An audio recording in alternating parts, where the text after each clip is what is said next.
അടിപൊളി സാധനം കേട്ടോ. ഇതെന്ന് പറയുന്നത് roasted butternut curry in bunny chow എന്നാണ്. എന്തൊക്കെയാ അതിനുള്ളത് സൗണ്ടൊക്കെ കേൾക്കുന്നുണ്ട്. ഓ ഇതിനുള്ള കടവാതിലൊക്കെ ഉണ്ട്, അതിൻ്റെ ഒരു മണമുണ്ട് കടവാതിലിൻ്റെതും. നല്ല കാറ്റുണ്ട്, കാറ്റത്ത് വട്ടായി തോന്നുന്നു.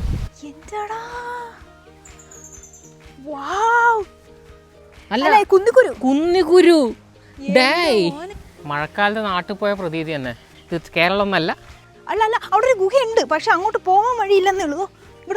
അങ്ങനെ ഇവിടുന്ന് കാണാൻ പറ്റുമല്ലേ. Now you can watch our videos in English too. Just go to settings, pick the audio track and select English. It's that simple.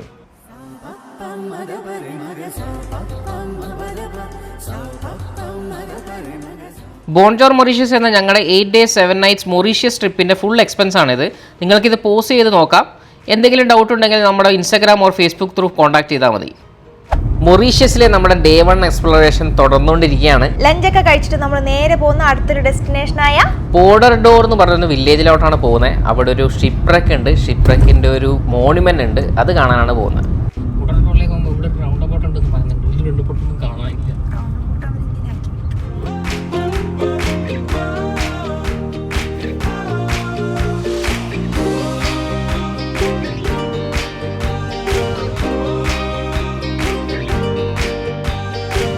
പൂഡർഡോർ വില്ലേജിലുള്ള ഒരു ബീച്ചിലോട്ട് വന്നാണ്. ഇവിടെ ഒരു മോണുമെൻ്റ് ഒക്കെ ഉണ്ട്, പോൾ ആൻഡ് വെർജീനി മോണുമെൻ്റ് എന്ന് പറഞ്ഞിട്ട്. ഇതാണ് അവിടുത്തെ ഒരു സംഭവം. ഇവിടെ ഒരു ബീച്ച് സൈഡാണ്, ഒരു പാർക്കൊക്കെ ആയിട്ട്. ഇവിടെ വരുന്നത് ഹിന്ദി പാട്ടൊക്കെ വെച്ചിട്ടുണ്ട്.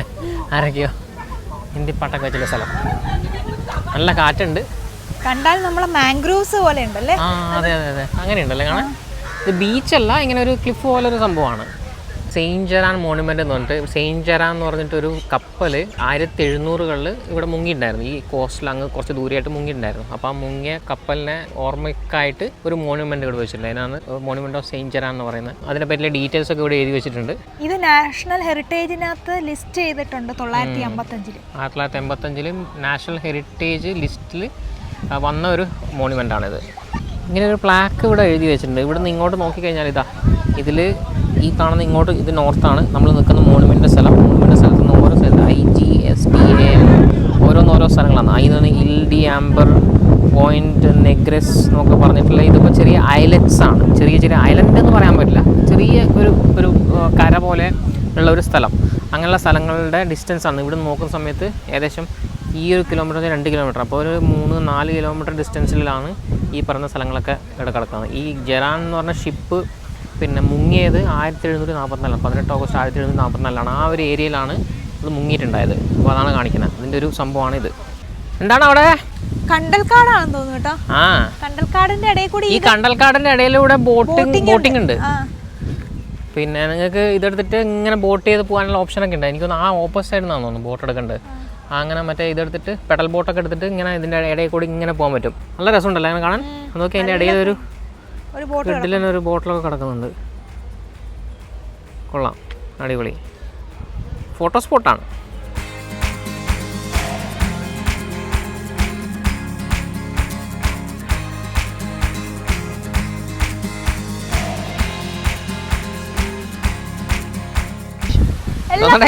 വട്ടായോ എല്ലാത്തിനും വെടി വെച്ച് നല്ല കാറ്റുണ്ട്, കാറ്റത്ത് വട്ടായി തോന്നുന്നു. അടുത്ത സ്ഥലത്തിലേക്ക് പോകാം. അപ്പോൾ ഇതാണ് പൂഡർഡോർ വില്ലേജ്. പൂഡർഡോർ വില്ലേജിലെ ഒരു ബീച്ചും മോണുമെൻറ്റും ഷിപ്രക്കൊക്കെ കാണാനുള്ളൊരു സ്ഥലമാണ്. ഇവിടെ മാൻഗ്രൂവ് ഉണ്ട്, കണ്ടൽക്കാടുണ്ട്. നല്ല രസമാണ് കേട്ടോ ഇവിടെ. കണ്ടൽക്കാടിൻ്റെ ഇടയിലൂടെയുള്ള ബോട്ടിംഗ് ഒക്കെ നല്ല രസമായിരിക്കും. പക്ഷെ നമുക്ക് സമയം അനുവദിക്കുന്നില്ല. 3 മണിയായി, ഒരു 6 മണിയാകുമ്പോഴേക്ക് ഇവിടെ ഇരുട്ടും. അതിൻ്റെ മുന്നേ ഇനിയും ഒരുപാട് സ്ഥലങ്ങൾ തീർക്കാനുണ്ട്. പൂഡർഡോർ ഗ്രാമത്തിൽ തന്നെയുള്ളൊരു പള്ളിയാണ് കേട്ടോ ഇത്. ഇഗ്ലീസ് മറി റെൻ എന്നാണ് ഈ പള്ളിയുടെ പേര്. ഇതൊരു 19-ാം നൂറ്റാണ്ടിൽ പണി കഴിപ്പിച്ച ഒരു കാത്തലിക് ചർച്ചാണ്, കാത്തലിക് പള്ളിയാണ്. അതിൻ്റെ ഓപ്പോസിറ്റിന് ഒരു സെമിത്തേരിയാണ് കേട്ടോ. ഈ സെമിത്തേരിൻ്റെ ഉള്ളിൽ ആദ്യകാലത്ത് ഇവിടെ വന്ന യൂറോപ്പിൽ നിന്നുള്ള ആൾക്കാരുണ്ടല്ലോ, അവരുടെ കല്ലറകളൊക്കെ ഇതിനുള്ളിലുണ്ട്. ആദ്യകാലത്ത് എന്ന് വെച്ചാൽ അത്രയും കൊല്ലങ്ങൾ മുന്നേ 1600-കൾ 1700-കളിലൊക്കെ ഇവിടെ വന്ന യൂറോപ്പിൽ നിന്ന് വന്ന സ്പാനിഷുകാർ, ഫ്രഞ്ചുകാർ, അതിനുശേഷം വന്ന ബ്രിട്ടീഷുകാർ, അവരുടെയൊക്കെ കല്ലറകൾ ഇതിനുള്ളുണ്ട്. ആ സമയത്തുള്ള ആൾക്കാരുടെ കല്ലറകൾ ഇതിനുള്ളിൽ കാണാൻ പറ്റും. അപ്പോൾ ഇതാണ് ആ പള്ളി വരുന്നത്. നല്ല ഒരു കാം ആൻഡ് ക്വയറ്റായിട്ടുള്ള നല്ല ശാന്തതയുള്ളൊരു സ്ഥലം. അതിൻ്റെ ഉള്ളിലൊരു നല്ല ഒരു പള്ളി, കാത്തലിക് രീതിയിലുള്ള 19-ാം നൂറ്റാണ്ടിൽ പണി കഴിപ്പിച്ച പള്ളി. അതിലിതാ കൊല്ലം എഴുതിയിട്ടുണ്ട് അതിൻ്റെ മുകളിൽ. AD 1847 എന്ന് ഇവിടെ എഴുതി വെച്ചിട്ടുണ്ട്. 1847 47 തോന്നുന്നു. ആ, നല്ല കാറ്റ്. ഇവിടെ ഭയങ്കര കാറ്റാണ്. പോർട്ടഡോർ വില്ലേജിൽ ഭയങ്കര കാറ്റാണ്.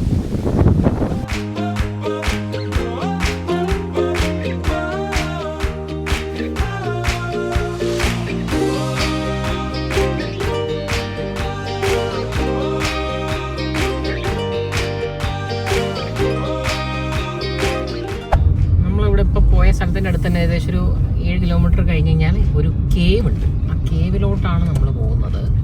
ലക്കേവ് മഡാം. ലാക്കേവ് മഠം എന്ന് പറയുന്നൊരു കേവാണ്. നല്ല ശുദ്ധജലമൊക്കെ കിട്ടുന്ന, നമുക്ക് റെസ്റ്റ് എടുക്കാനൊക്കെ പറ്റുന്ന ഒരു ചെറിയ പാർക്ക് പോലൊക്കെ ആക്കി വെച്ചിട്ടുള്ള സ്ഥലമാണ്. താഴോട്ട് ഇറങ്ങിയപ്പോൾ ഇതൊരു ഗുഹയിലെ പോലെയുള്ള സംഭവമാണ്. സൈഡൊക്കെ കെട്ടിയൊക്കെ വെച്ചിട്ടുണ്ട് കേട്ടോ. അങ്ങോട്ട് താഴോട്ട് ഇറങ്ങാൻ വേണ്ടിയിട്ട് സംഭവമുള്ള നല്ല വൃത്തിക്കൊക്കെ ചെയ്തിട്ടുണ്ട്. ആ എൻട്രൻസ് ഇങ്ങനെ നല്ല വൃത്തിക്ക് കല്ലൊക്കെ ഇങ്ങനെ കെട്ടി വെച്ചിട്ടുണ്ട്. അതുപോലെ ഇങ്ങനെ മരത്തിനെ കൊണ്ടൊരു വേലിയൊക്കെ ഇങ്ങനെ കെട്ടി വെച്ചിട്ടുണ്ട്. നല്ല രസമുണ്ട് കാണാൻ വേണ്ടിയിട്ട് ഇവിടെ. നല്ല രസമുണ്ടല്ലേ? അതെ. താഴോട്ട് കുറേ ഇറങ്ങി പോകാണ്ടെന്ന് കേട്ടോ. ഇതിനെ താഴോട്ടൊന്ന് ഇറങ്ങി നോക്കാം എന്തൊക്കെയാണെന്ന്. നമ്മുടെ ആഫ്രഡൈസ് റോക്ക് പോയ പോലെ ഒരു അണ്ടർഗ്രൗണ്ട് കേവ് ആണെന്ന് തോന്നുന്നു. ഒരു ഗുഹയാണ്. ആ ഗുഹേൻ്റെ ഉള്ളോട്ട് ഇറങ്ങി പോയി കഴിഞ്ഞാൽ അവിടെ ശുദ്ധജലം ഒക്കെ ഉണ്ടെന്നാണ് പറയുന്നത്. ഇപ്പോൾ ഉണ്ടോ? ഓ, പക്ഷെ നല്ല വൃത്തിക്ക് കെട്ടി വെച്ചിട്ടുണ്ട് കേട്ടോ. പടികളൊക്കെ കെട്ടി വെച്ചോണ്ട് തന്നെ അങ്ങനെ വേറെ ഇഷ്യൂസ് ഒന്നുമില്ല. ഇരുട്ട് അവിടം വരെ ഉള്ളൂ, അതിന് താഴോട്ടില്ല. ഇതാണ് ഗുഹ. വെള്ളത്തുള്ളി ഇട്ടുന്ന സൗണ്ട്. ഒന്നും കാണാനില്ലല്ലോ, ഫുൾ ഇരുട്ടാണല്ലോ. അയ്യോ, ആ വെള്ളം ഉണ്ടല്ലേ? ആ വെള്ളത്തി. പക്ഷെ ഇതിലൊന്നും കാണൂലല്ലോ. നല്ല ഇരുട്ടുണ്ട് കേട്ടോ. അങ്ങോട്ടിങ്ങനെ ഇരുട്ടിലുള്ളത്. പണ്ട് ആളുകൾ തുണി കൊണ്ടുവന്നിട്ട് ഈ കല്ലിലിട്ട് തേക്കുമായിരുന്നു. അലക്കാൻ വേണ്ടി ഉപയോഗിക്കുന്നതായിരുന്നു അല്ലേ? ഇവിടുന്ന് വെള്ളം ഊറ്റുന്നുണ്ടോ? അതാ ഈ പാറക്കെട്ടിൻ്റെ ഇടയിലൂടെ ഇങ്ങനെ വെള്ളം ഊറി വരുന്നുണ്ട്. ആ ഊറി വരുന്ന വെള്ളം നേരെ താഴോട്ട് ഇട്ടുന്നുണ്ട്. നമ്മൾ ഈ റോഡിൽ കൂടി പോകുമ്പോഴത്തേക്ക് ഇങ്ങനെ ഒരു ഗുഹ ഇവിടെ ഉണ്ടെന്ന് കാണുകയില്ല. വളരെ സൈലന്റ് ആണ് ഈ ഒരു ഏരിയ എന്ന് വെച്ചാൽ. നല്ല അടിപൊളി പിക്ചറിസ്റ്റിക് ആയുള്ള സ്ഥലവും കൂടെയാണ്. നല്ല അടിപൊളി ഫോട്ടോസൊക്കെ എടുക്കാം. നമ്മൾ ഒരു ഗുഹയിൽ നിന്ന് വേറൊരു ഗുഹയിലെത്തിയിട്ടുള്ളത്. ഇത് റോഷസ് നോവാർ കേവ് ട്രെയിൽ എന്നാണ്. ഒരു ഗുഹയുടെ ഒരു ട്രെയിൽ പോലെയുള്ളത്. ഇത് അഗ്നിപർവ്വതം പൊട്ടിത്തെറിച്ചിട്ട് ഉണ്ടായ കേവാണ്. ഇതുണ്ടല്ലേ, റോഷസ് നോവാർ ട്രെയിൽ കേവ് എഴുതി വെച്ചിട്ടുണ്ട് ഇവിടെ. ഉള്ളിൽ കൂടെ നടന്നിട്ട് കുറേ പോകാൻ പറ്റും. ഗുഹകളുടെ കൂട്ടമുണ്ട്. ഉള്ളിൽ കൂടെ കയറി ഇറങ്ങി കുറേ നടക്കാനും കാര്യങ്ങളൊക്കെ ഉണ്ട്. പ്രകൃതി ഭംഗി ആസ്വദിച്ച് പോകാൻ പറ്റുന്ന ഒരു സ്ഥലമാണ്. അപ്പോൾ നമ്മൾ ഈ റോഷസ് നോവാർ കേവ് ട്രെയിലിനുള്ളോട്ട് കയറട്ടെ. ഈ മൊറീഷ്യസ് എന്ന് പറയുന്നത് അഗ്നിപർവ്വതങ്ങൾ പൊട്ടിത്തെറിച്ചിട്ട് കൊല്ലങ്ങളെന്ന് വെച്ചാൽ മില്യൺസ് ഓഫ് ഇയേഴ്സ്, അത്രയും കൊല്ലങ്ങൾ അഗ്നിപർവ്വതങ്ങൾ പൊട്ടിത്തെറിച്ച് ലാവ പുറത്തോട്ട് വന്ന് അത് ഉറച്ചിട്ടാണ് മൊറീഷ്യസ് എന്ന് പറഞ്ഞൊരു ദ്വീപ് സമൂഹം ഉണ്ടായെന്നാണ് പറയുന്നത്. മൊറീഷ്യസിൻ്റെ തെക്ക് ഭാഗത്തോട്ടുള്ള ഒരു സ്ഥലത്താണ് മെയിൻ ആയിട്ടുള്ള അഗ്നിപർവ്വതം പൊട്ടിത്തെറിച്ച ഒരു സ്ഥലമുള്ളത്. അവിടെ കാണാൻ അടിപൊളിയാണ്. നമ്മൾ അങ്ങോട്ട് പോകുന്നുണ്ട്. ഇത് അതുപോലെയുള്ള ഒരു സ്ഥലമാണ്. പക്ഷേ അതുപോലെ ഇങ്ങനെ അത്രയും കാണാനില്ല. ഇത് ഗുഹയായിട്ട് മാറിയിട്ടുള്ളത്. അപ്പോൾ ഇവിടെ കേവ് 1, 2 എന്ന് പറഞ്ഞിട്ട് ഇങ്ങോട്ട് എഴുതി വെച്ചിട്ടുണ്ട്. അതിൻ്റെ അപ്പുറത്തോട്ട് വേറെ കേവുകളുണ്ട്. നമുക്ക് ആദ്യം കേവ് 1, 2 ഒന്ന് പോയി നോക്കിയിട്ട് വരാം അല്ലേ? വാവ്, ഇത് പണ്ട് മ്യൂസിയം ആയിരുന്നു തോന്നുന്നു. ഇതൊക്കെ ഇടിഞ്ഞ് പൊളിഞ്ഞല്ലേ? ഇപ്പൊ ഒന്നുമില്ല. ഇതൊരു മ്യൂസിയം മറ്റോ ആയിരുന്നു. അതിപ്പം ഫുള്ള് പൊളിഞ്ഞ് കിടക്കുകയാണ്. അല്ലെ കേവ് കാണാൻ പറ്റും തോന്നുന്നു. ഇത് അടിപൊളി. കേവ് 1 ഇങ്ങോട്ട്, 2, 3, 4, 5, 6 ഇങ്ങോട്ട്. നമ്മുടെ നാട്ടിലൊരു കാവിൽ പോകുന്ന പ്രതീതിയുടെ അതുകൊണ്ടോ. കേവ് 1, 2 ഇങ്ങോട്ട്, 2, 3, 4 അങ്ങോട്ട്. ഇരുട്ടായിരിക്കും. 1, 2 ഇങ്ങോട്ടും പിന്നെ വീണ്ടും 2, 3, 4, 5, 6 അങ്ങോട്ടോ. 2 പ്രാവശ്യം ഉണ്ടോ? അയ്യോ, കേവ് തന്നെയാണ്. ഇരുട്ടായിരിക്കും. ആയിരിക്കും. ഒരു ടോർച്ച് എടുത്തിട്ട് വരായിരുന്നു. കാവ് പോലെയുണ്ട്. പാമ്പുണ്ടാവോ? ഇപ്പം ഇവിടെ അഗ്നിപർവ്വതം പൊട്ടിത്തെറിക്കൊന്നുമില്ല കേട്ടോ. അഗ്നിപർവ്വതമൊക്കെ ചത്തിട്ട് കാലം കുറയായി. അഗ്നിപർവ്വതം ഡോർമെൻ്റ് ആണ് ഇവിടെ. അപ്പോൾ ഇതാ കേവ് 1, 2 ഇങ്ങോട്ട് പോകാനുണ്ട്. വീണ്ടും കേവ് 2, 3, 4, 5, 6 ഇങ്ങോട്ട് എഴുതിയിട്ടുണ്ട്. 2 പ്രാവശ്യം എഴുതിയിട്ടുണ്ട്. എന്തുകൊണ്ടാണെന്ന് അറിഞ്ഞൂടാ. എന്തായാലും നമുക്ക് 1, 2 ഒന്ന് നോക്കിയിട്ട് വരാം. എനിക്ക് തോന്നുന്നത് കേവ് 1 മാത്രമേ ഉള്ളൂ തോന്നുന്നു അല്ലേ? ആക്ച്വലി നമുക്ക് ഇരുട്ടാണ്. നല്ല ഇരുട്ടാണല്ലോ അല്ലേ? കിടിലൻ ഇരുട്ട് പിടിച്ച വഴികളാണ്. വെള്ളമൊന്നുമില്ല. അതായത് മഴ പെയ്തതിൻ്റേതായ വെള്ളക്കെട്ടും കാര്യങ്ങളൊക്കെ ഉണ്ടെന്നല്ലാതെ വേറെ പ്രശ്നങ്ങളൊന്നുമില്ല. നോക്കി ഇറങ്ങിയാൽ മതി, അത്രേ ഉള്ളൂ. നല്ല ഇരുട്ടാണല്ലേ? നല്ല തണുപ്പുണ്ട്. മറ്റേ പോലെ വെള്ളമില്ല. നേരത്തെ കണ്ടത് ഇതേപോലെ ഒരു കേവ് തന്നെയാണ് കേട്ടോ. നമ്മൾ കണ്ട ലാ കേവ് മഡാം എന്ന് പറയുന്ന സാധനം. ഓ ഇത് ഇനി അങ്ങോട്ട് ഇരുട്ടാണല്ലോ.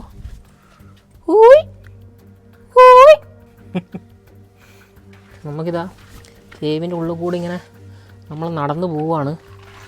ഉള്ളിലോട്ട് എത്രമാത്രം പോകാൻ പറ്റുന്നുണ്ട്. എനിക്കൊന്ന് ഇത്രയേ ഉള്ളൂ തോന്നുന്നു കേട്ടോ. ഇതാ അങ്ങനെ ഇതൊക്കെ ചിലന്തി വലയൊക്കെ പിടിച്ച് കിടക്കുകയാണ്. ഇല്ലില്ലില്ലില്ലില്ലില്ലില്ലില്ലേ എടേ അടിപൊളി. ഇനി ഉണ്ട് അങ്ങോട്ട്. ആ ഞാന് ഇവിടെ ഒരാൾ പെട്ട്. ഓക്കെ ഇനി നിരപ്പായ വഴിയാണെന്ന് എനിക്ക് തോന്നുന്നത്. ഫുൾ ഇരുട്ട് പിടിച്ച കേവാ. ഇവിടെ വെള്ളമുണ്ട്. വെള്ളമുണ്ടല്ലേ? ഇനി ഉണ്ട്, കുറേ ഉണ്ട് ദൂരം. ദൂരത്തിലുണ്ട്. നമുക്ക് കുറച്ച് ദൂരം നോക്കി പോയി നോക്കാം എന്താണ് അവസ്ഥ എന്ന് അറിയാലോ. ഓ ഇതിങ്ങനെ അങ്ങ് നീണ്ടു വളർന്ന് കിടക്കാണ്. പക്ഷെ ഇതിങ്ങനെ കേവ് ആക്കിയ പോലെ ഉണ്ടല്ലോ ഡേ അല്ലേ? ഇങ്ങനെ ഒരു കാർവ് ചെയ്തിട്ട് കേവ് ആക്കിയതിൻ്റെ ഒരു ലുക്ക്. താഴെ പ്രശ്നങ്ങളൊന്നുമില്ല കേട്ടോ. നമുക്ക് ജസ്റ്റ് വെള്ളക്കെട്ട് വരുന്ന സ്ഥലമാണ്. വെള്ളക്കെട്ട് വരുന്ന സ്ഥലമാണ്. മഴയൊക്കെ പെയ്ത് കഴിഞ്ഞുള്ള അധികം മിക്കവാറും ഉള്ളിൽ പോകാൻ വിടാൻ ചാൻസ് ഇല്ല. നമുക്ക് കുറച്ച് ദൂരം പോയിട്ട് കഴിഞ്ഞോ? എത്രയേ ഉള്ളൂ?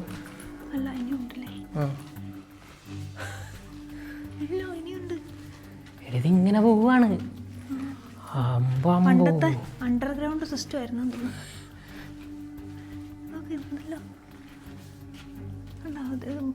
വേര് കിടപ്പുണ്ട്. എൻ്റെ പൊന്നോ ഭീകരാണല്ലോ സംഭവം. എന്തൊക്കെയാ അതിനുള്ളിൽ സൗണ്ടൊക്കെ കേൾക്കുന്നുണ്ട്. ഓ ഇതിനുള്ളിൽ കടവാതിലൊക്കെ ഉണ്ട്. അതിൻ്റെ ഒരു മണമുണ്ട്. കടവാതിലിൻ്റെതും എലിയൊക്കെ ഉള്ളതിൻ്റെ ഒരു മണമുണ്ട്. ഇതിങ്ങനെ പോകുന്നുണ്ട് കേട്ടോ. എന്തായാലും നമ്മൾ അത്ര റിസ്ക് എടുക്കാൻ തയ്യാറല്ലാത്തതുകൊണ്ട് തിരിച്ചു പോവുകയാണ്. ഇവിടെ ഒന്നും അതിനെപ്പറ്റി ഇവിടെ എഴുതി വെച്ചിട്ടൊന്നും കാണുന്നില്ല. നിർദ്ദേശങ്ങളൊന്നും കാണുന്നില്ല. ഈ കേവിന് ഒരു എൻഡ് ഉണ്ടോയെന്ന് അറിഞ്ഞൂടാ. അപ്പുറത്തെ സൈഡിൽ കൂടെ കയറാൻ പറ്റുമെന്ന് അറിഞ്ഞൂടാ. നല്ലൊരു ടോർച്ച് ഉണ്ടെങ്കിൽ കുറച്ചുകൂടെ ഒരു ഇതുണ്ടായിരുന്നു അല്ലേ? എന്തായാലും നമ്മൾ വീണ്ടും വെളിച്ചത്തോടെ തിരികെയാണ് സുഹൃത്തുക്കളെ. അതിനുള്ള സഫക്കേഷൻ തന്നെ അല്ലേ? അങ്ങോട്ട് എത്തുമ്പോഴേക്ക് സൗണ്ട് ഇല്ല. ഓക്സിജൻ ലെവൽ കുറയുന്നുണ്ടോന്നൊരു സംശയമുണ്ട്. ആ എൻ്റെ ഏതുവരെ പോകുമെന്ന് അറിഞ്ഞൂടാ. അതിനുള്ളത് പോകും തോറും എലിയുടെയും അതിൻ്റെയൊക്കെ കാഷ്ടത്തിൻ്റെ മണം. ആ കേവ് അങ്ങനെ കുറേ പോകാണ്ടെന്ന് എനിക്ക് തോന്നുന്നു. അതാണെന്ന് തോന്നുന്നു വലുത് കണ്ടിട്ടല്ലേ. കേവ് 2, 3, 4, 5 എന്ന് പറഞ്ഞിട്ട് ഇങ്ങോട്ട് കാണുന്നുണ്ട്. പക്ഷെ ഇതിൻ്റെ ഉള്ളിലോട്ട് ഇറങ്ങൽ കുറച്ച് മെനക്കെടാണ്. പരിധിവരെ പോയിട്ട് വരാം. തല മുട്ടല്ല കേട്ടോ. തല ഒന്ന് താണിട്ടൊക്കെ വരണം. തല താത്തിയിട്ട് വരണം. കല്ലുകളൊക്കെ നോക്ക്. ഇതൊക്കെ ഇങ്ങനെ ഇളകി കിടക്കുക. എന്താണ് ഇതൊക്കെ ചെത്തി വൃത്തിയാക്കിയത് പോലെ ഉണ്ടല്ലോ. ഇവിടെ ആൾക്കാരൊക്കെ നടക്കാൻ വേണ്ടിയിട്ടൊന്ന് എൻട്രൻസ് ഫീ ഇല്ല. എൻട്രൻസ് ഫീസ് ഒന്നുമില്ല. ഇവിടെ നമ്മൾ ഇതുവരെ പോയ ഒരു സ്ഥലത്ത് എൻട്രൻസ് ഫീസ് ഉണ്ടായിരുന്നില്ല. ഇവിടെ ആക്ടിവിറ്റീസ് ചെയ്യണമെങ്കിൽ ഇപ്പം നിങ്ങൾക്ക് വാട്ടർ സ്പോർട്സ് ആക്ടിവിറ്റീസൊക്കെ ചെയ്യണമെങ്കിൽ ആണ്. പക്ഷെ ഇതിന് മറ്റേ എൻഡിലോട്ട് വെളിച്ചം കാണുന്നത് കേട്ടോ. ഇതിങ്ങനെ ഇറങ്ങിയപ്പോൾ എനിക്ക് തോന്നുന്നത് മറ്റേ എൻഡിലോട്ട് എത്താൻ പറ്റുന്നതാണ്. ഇത് ഇപ്പുറത്തെത്തി. ഇത് ഇപ്പുറത്തെത്തി അല്ലേ? മറ്റേതാണ് കുറച്ച് ഇങ്ങോട്ട് കാണിച്ചേ.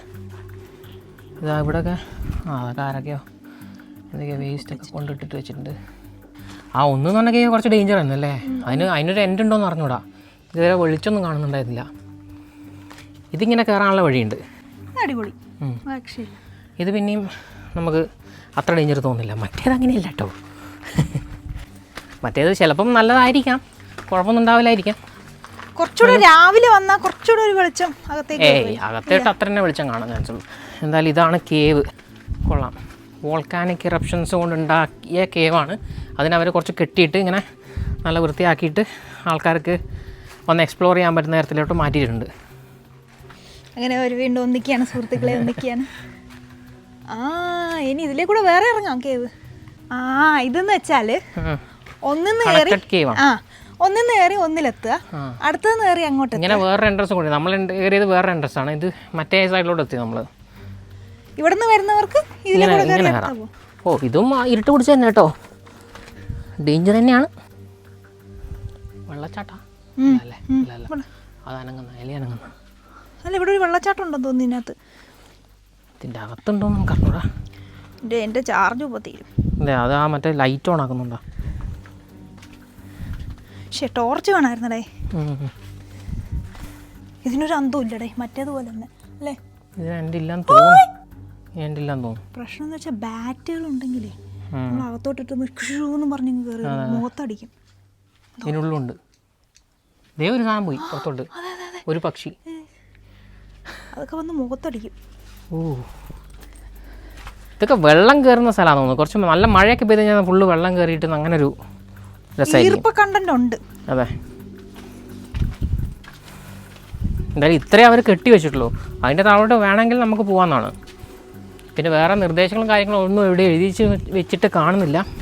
സ്വന്തം റിസ്കിൽ പോയിക്കോളൂ. അതെ, ഇതിങ്ങനെ നോക്കുന്ന സമയത്ത് നമ്മളെ കുളക്കടവിൽ ഞാനും വിചാരിച്ചു കുളക്കടവിലേക്ക് ഇറങ്ങി വരുന്നു അല്ലേ, ആ ഒരു സ്റ്റൈലുണ്ട്. നമുക്ക് കണ്ടു കഴിഞ്ഞാൽ കുറേ സംഭവങ്ങൾ ഇന്ത്യേൻ്റെ പാട്ടായിട്ട് തോന്നും കേട്ടോ. ഞാൻ അതാ ചോദിച്ചേ, ഇത് വല്ല കേരളത്തിനായിട്ട് മടർന്ന് വന്നിട്ട് ഇങ്ങനെ ഒഴുകി വന്ന വല്ല ഐലൻഡ് പരശുരാമൻ മഴ എറിഞ്ഞപ്പോൾ കഷ്ണം ഇങ്ങോട്ട് തെറിച്ചു പോയതാണെന്ന് എനിക്ക് സംശയമുണ്ട്.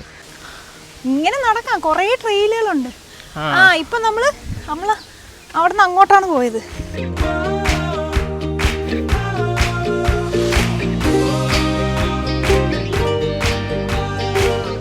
കേവ് തീർന്നു എന്ന് പ്രതീക്ഷിക്കുന്നവർ അങ്ങനെ പ്രതീക്ഷിക്കരുത്. കേവ് 1 2 3 കഴിഞ്ഞ് 4 5 6 ഇങ്ങോട്ടുണ്ടെന്ന്. റോഷ്യസ് നോർ കേവ് ട്രെയിലിൽ നമ്മൾ അടുത്ത കേവിലോട്ട് 4 5 6 ശരിക്കും കാവ് തന്നെടേ, നമ്മളെ നാട്ടില് സർപ്പക്കാവ്. അതുപോലെ കൊതുകൊക്കെ കടിക്കുന്നുണ്ടോ എന്നൊരു സംശയം. എൻ്റെ കാല് നിറച്ചും കടിച്ചു. ഈ കൊതുക് കടിച്ചാണോ അവിടുത്തെ ചെടി കൊണ്ടിട്ട് പിന്നെ ചൊറിച്ചിൽ വന്നതാണോ എന്ന് എനിക്ക് അറിഞ്ഞൂടാട്ടാ. ഇതിനുള്ളിൽ എത്ര റെയർ ഇതുപോലെയുള്ള സ്പീഷീസും പ്ലാന്റ്സും ഒക്കെ കാണുമെന്ന് അറിയാം. ഫ്ലോറ ആൻഡ് ഫോണ. അയ്യോ, ഇത് കുറച്ചുകൂടെ വീണ്ടും K 1 2 3 4 താഴെ. അല്ല, അത് അവിടെ നിന്ന് വരുന്നവർക്കാണല്ലേ. ഇത് 5 6 ഇങ്ങോട്ട്, ഇത് 4 മാത്രമാണ്. 4 ഇങ്ങോട്ട് 2 വഴി ഉണ്ടല്ലോ. ഇത് നല്ല സ്റ്റീപ്പാണ്. വെള്ളമില്ല പക്ഷേ അല്ലേ. ചൊറിയണം വല്ലതും ഉണ്ടോ സംശയം ഉണ്ട്. 4 കാല് നല്ല ചൊറിയുണ്ട്. അതായത് ഇങ്ങനെയാണ് കേവ് 4. നല്ല കാട് പിടിച്ച സ്ഥലമല്ലേ. ഷോ, നാട്ടിൽ പോയി അതേ പ്രതി നാട്ടിൻപുറത്ത് നമ്മളെ വീട്ടിൻ്റെ ബാക്കിലൂടെ ഇങ്ങനെ നടക്കുന്ന ആ ഒരു ഫീൽ ഇവിടെ.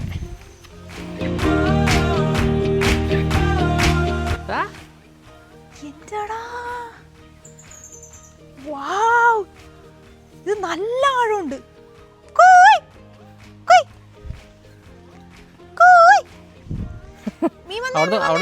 അവിടുന്ന് കോഴി പോകുന്ന നല്ല ആഴമുണ്ടേ. 2 ഉണ്ട് കേട്ടാ. ഇതായിരിക്കും 5 6. ഇത് പക്ഷേ ചുറ്റും ഈ ചെടികളല്ലേ, കാട് പിടിച്ചിട്ട് ചെടിയല്ലല്ലോ. ഇതാണ് അടിപൊളി ഈ 2 കേവ് അല്ലേ, കാണാൻ രസമുണ്ട്. പക്ഷെ ഇത് ഇറങ്ങാൻ പാടാണ് ഇങ്ങോട്ട്. ഇത് കുഴപ്പമില്ലെന്ന് തോന്നുന്നു. കല്ലേ ഇളക്കമുള്ള കല്ലാണ്. പറയുന്ന ഇടയ്ക്ക് ഇളകി. എത്ര പോയാൽ മതി. ഒന്നത് ഗ്രിപ്പും ഇല്ല, പായൽ പിടിച്ച് കിടക്കുന്നതാണ്. നല്ല കൊതുകുണ്ട് കേട്ടോ ഇവിടെ. മൊറീഷ്യസ് നല്ല കൊതുകുള്ള സ്ഥലമാണ് കേട്ടോ. റൂമിൽ കൊതുക് തിരിയൊക്കെ കൊണ്ടുവച്ചിട്ടുണ്ടായിരുന്നു. എന്തായാലും നല്ല കാട്ടിലൂടെയുള്ള നടത്തം വൈകുന്നേരം, ഈവനിങ് സ്ട്രോൾ അല്ലേ.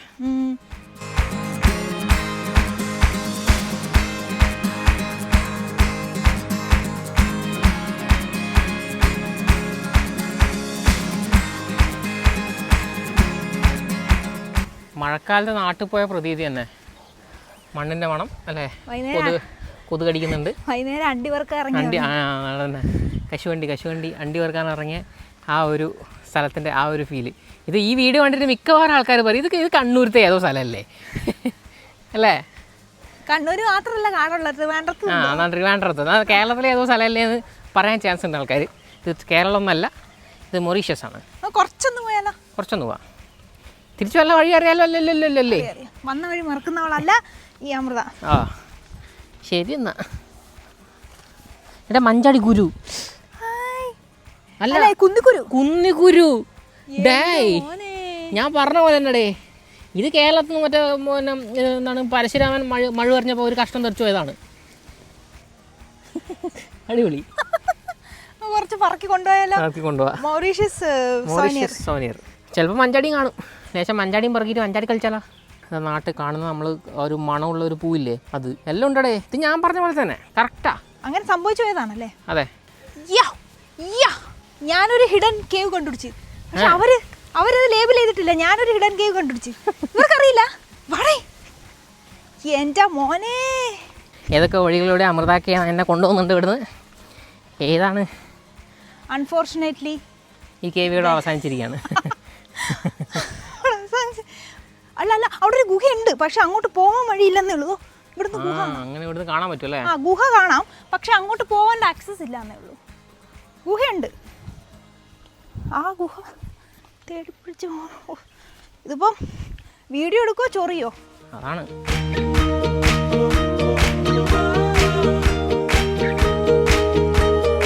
കേവൊക്കെ കണ്ട് അടുത്ത കൊതുകിൻ്റെ കടിയൊക്കെ കൊണ്ടിട്ട് നമ്മളിതാ ഇവിടെ ഒരു ബീച്ചിലെത്തിയിട്ടുള്ളത്. ബെയിൻ ബൂഫ് എന്ന് പറഞ്ഞൊരു ബീച്ച്. അവിടെ നമ്മൾ വണ്ടി ഇട്ടിട്ടുണ്ട്. സൺസെറ്റിന് മുന്നേ, അതായത് സൂര്യാസ്തമയത്തിന് മുന്നേ തന്നെ ഇവിടെ എത്തിയിട്ട് വന്നതായിരുന്നു. സൂര്യൻ സെറ്റ് ചെയ്യാൻ വേണ്ടിയിട്ട് ഇനി ഒരു 2 മിനിറ്റും കൂടി ഉള്ളൂ ബാക്കി. പക്ഷേ സൂര്യനെ കാണാനില്ല. സൂര്യൻ മേഘങ്ങൾക്ക് പുറകിൽ ഒളിച്ചിരിക്കുകയാണ്. ഓരോ ബീച്ച് ഓരോ ലുക്കാണല്ലേ ആക്ച്വലി. നമ്മളിവിടെ വന്നിട്ടുണ്ടായിരുന്നു, പോകുന്ന വഴിക്ക് തന്നെയായിരുന്നു ഈ ബെയിൻ ബൂഫ് ബീച്ച്. പക്ഷെ നമ്മൾ എല്ലാ ബീച്ചുകളും ഒരുമിച്ച് കവർ ചെയ്യേണ്ട വെച്ചിട്ട് നേരെ പോയതാണ്. ഇനിയിപ്പം നമുക്ക് ബീച്ചൊന്ന് കവർ ചെയ്തിട്ട് താടും അല്ലേ? ആദ്യം താടും. ഇങ്ങോട്ടൊക്കെ ഒരു പാലം പോലെയൊക്കെ കാണുന്നുണ്ട്, ഒരു പാർക്കൊക്കെ ഉണ്ട്. കൊള്ളാം, നല്ല അടിപൊളി സെറ്റാണ് ഇത്. നല്ല കുറച്ച് സെറ്റപ്പ് തന്നെ, കുറച്ചുകൂടെ സെറ്റപ്പാണ് അല്ലേ?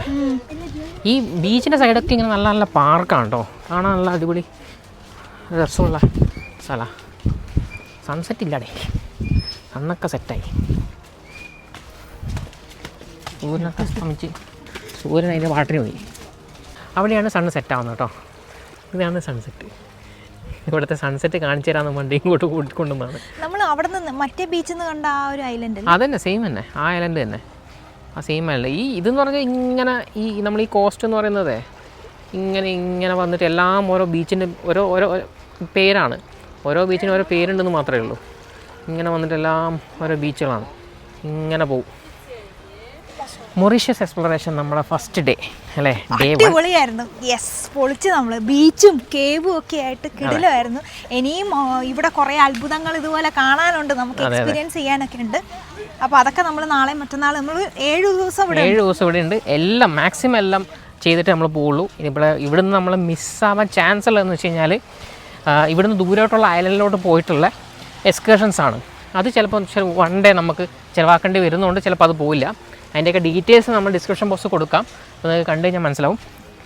അതെ, നമ്മളിപ്പം ബീച്ചിലെ സൺസെറ്റ് ഒക്കെ കണ്ട് നമ്മൾ പതുക്കെ റൂമിലേക്ക് പോയിട്ട് ഫ്രഷ് ആയിട്ട് ഡിന്നർ കഴിക്കാൻ ഇറങ്ങണം. സോ ഇതായിരുന്നു ഇന്നത്തെ എക്സ്പ്ലോറേഷൻ. നിങ്ങൾക്ക് ഇഷ്ടമായിട്ടുണ്ടെങ്കിൽ ചാനൽ സബ്സ്ക്രൈബ് ചെയ്യാൻ മറക്കണ്ട. മൗറീഷ്യസുമായി ബന്ധപ്പെട്ട എന്തെങ്കിലും ഡൗട്ട് ഉണ്ടെങ്കിൽ, നിങ്ങൾക്ക് എങ്ങനെ ഇങ്ങോട്ട് ട്രാവൽ ചെയ്യാന്നുള്ള കാര്യങ്ങളൊക്കെ നിങ്ങൾക്ക് ഡൗട്ട് ഉണ്ടെങ്കിൽ നിങ്ങൾ നമ്മളോട് കോൺടാക്ട് ചെയ്താൽ മതി. ട്രാവൽ ചെയ്യാൻ വേണ്ടി ഇന്ത്യക്കാർക്ക് സംശയമൊന്നും വേണ്ട, ഇങ്ങോട്ട് സുഖമായിട്ട് വരാം. വിസ ഫ്രീ ആണ്, വിസ വേണ്ട ആവശ്യമില്ല. അപ്പോൾ നെക്സ്റ്റ് വീഡിയോയിൽ കാണാം. ബൈ.